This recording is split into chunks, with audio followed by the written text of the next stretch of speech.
మామ నిన్న జరిగిన ఇండియా వర్సెస్ సౌత్ ఆఫ్రికా మ్యాచ్‌లో ఇండియా అంత ఘోరంగా ఓడిపోవడానికి కారణం ఏంటో తెలుసా?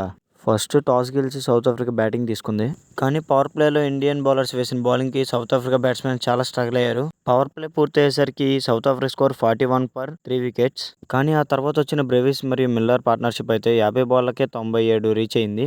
ఆ తర్వాత జరిగిన 9-15 ఓవర్స్ మాత్రమే 60 రన్స్ అయితే వచ్చినాయి వితౌట్ ఎనీ వికెట్. 6 ఓవర్స్ తర్వాత బ్రెవిస్ వికెట్ పడిందిరా అయ్యా అంటే అప్పుడు వచ్చాడండి స్టబ్స్.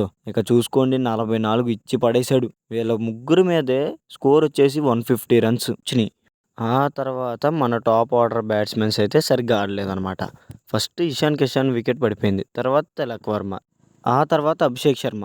ఇలా టాప్ ఆర్డర్ మొత్తం ఫెయిల్ అయ్యేసరికి ఆ ప్రెషర్ మొత్తం మిడిల్ ఆర్డర్ మీద పడింది. సో మిడిల్ ఆర్డర్ కూడా ఆ ప్రెషర్‌తో కొలాప్స్ అయిపోయిందనమాట. మిడిల్ ఆర్డర్ కూడా ఫెయిల్ అవ్వడంతో టీమిండియా మ్యాచ్ అంత ఘోరంగా ఓడిపోయింది. మీరేమంటారో కామెంట్‌లో చెప్పేయండి.